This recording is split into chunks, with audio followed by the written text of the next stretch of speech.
So his project is a play, both in Swahili and in English. The characters are fictional, but the events are really based on life as he knew it in the Congo.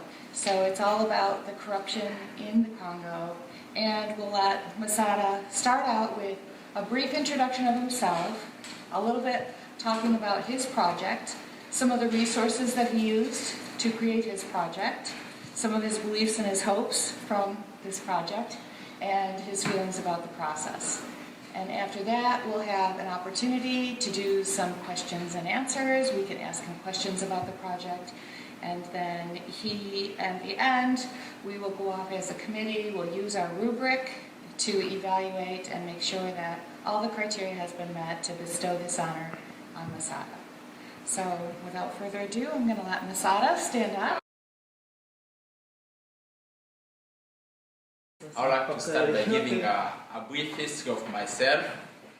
I was born in the Democratic Republic of Congo. And the Democratic Republic of Congo is a country in Africa. It is the second largest country in Africa. For that, we got our independence from Belgium in 1960. And in 1965, we had a coup d'etat, which resulted into a dictatorship which lasted for around 33 years. In 1994 in Rwanda, there happened a big political event which was called as the Massacre of Rwanda. The massacre resulted into many people losing their life, around 1 million.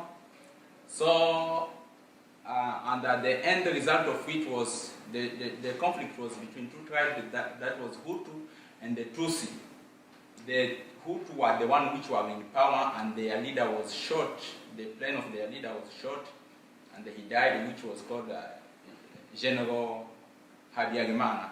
After that, the Hutu turned and killed the Tutsi massively. They killed many Tutsis, but at the end of all, some neighboring country supported the Tutsi, and they forced the Hutu to the Congo forest, the Hutu militant which perpetrated the massacre. I was 4 years. Actually, our village was invaded, and around 76 people were killed, of which 36 were just from my family. That was a great loss, but we were lucky that we didn't actually pass away in that case. Now, when I was 8 years, I also survived a massacre. I myself had gone with some peers of mine who were like, I was 8 years. We went to a Christian ceremony, and we traveled using a bus. All my peers were killed. It was not the Hutu, but there was another rebellion in Congo which was called Majimaji Rebellion. They actually killed everybody. I just survived that. I and another child, we were the only survivor, and we were rescued by the Red Cross and taken back home. So I've seen a lot happen to my family and just other people in the Democratic Republic of Congo. Our house was burned. Everything we had was taken away. I have seen people in my family subjected to the rape. So what I have just been talking about in the play is something which I have experienced. And now we made our way to Kenya as refugees. It was a great luck that we made it through and found ourselves in Kenya. Since then, we spent some year in the camp. I never had an opportunity to go to school in Congo. I started my education in class 7, in grade 7. It is like grade 7, and that was in 2010. That was my first time to get an opportunity to education.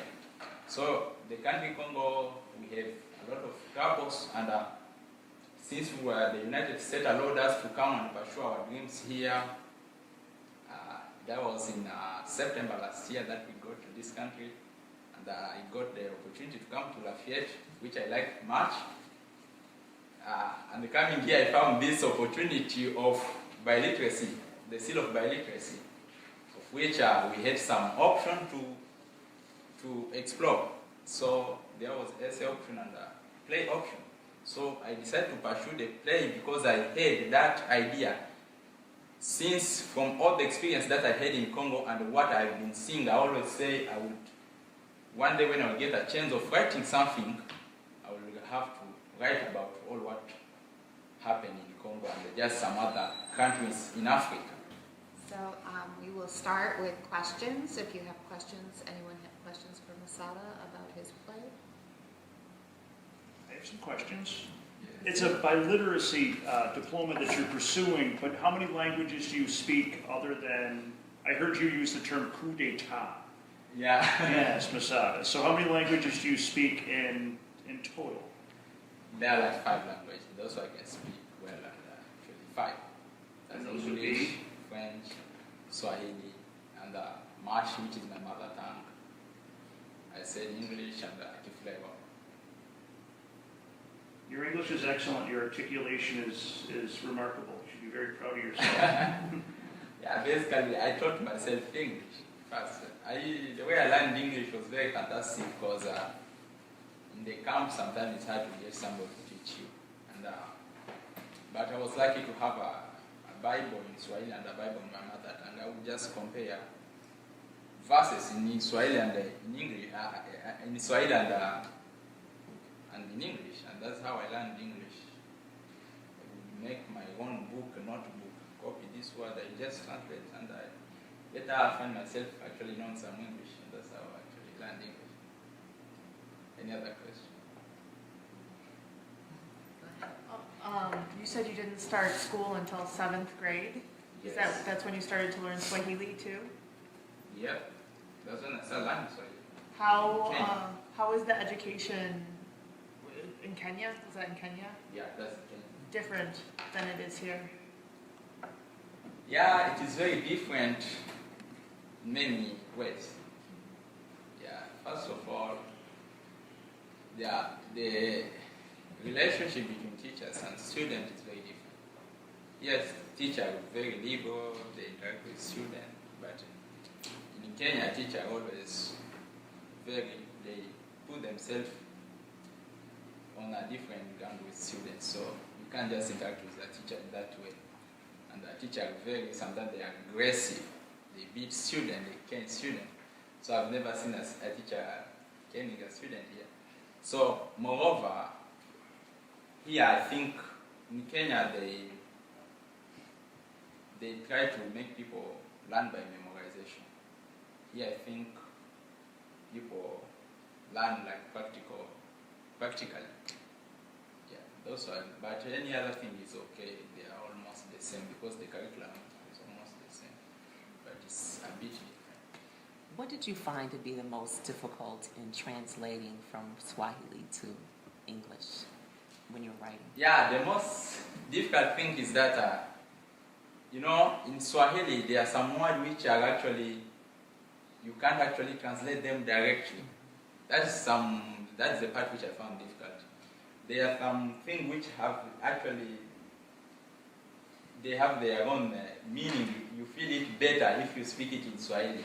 But if you translate it, like there is a phrase that translated, a dying ear does not hear medicine. That one, that's a direct translation.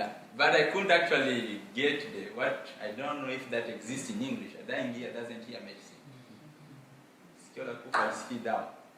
So that's the most difficult part. Some phrases in Swahili I've had to translate, because when you translate them, they lose the weight of their meaning a bit. They kind of lose it. Yeah, that's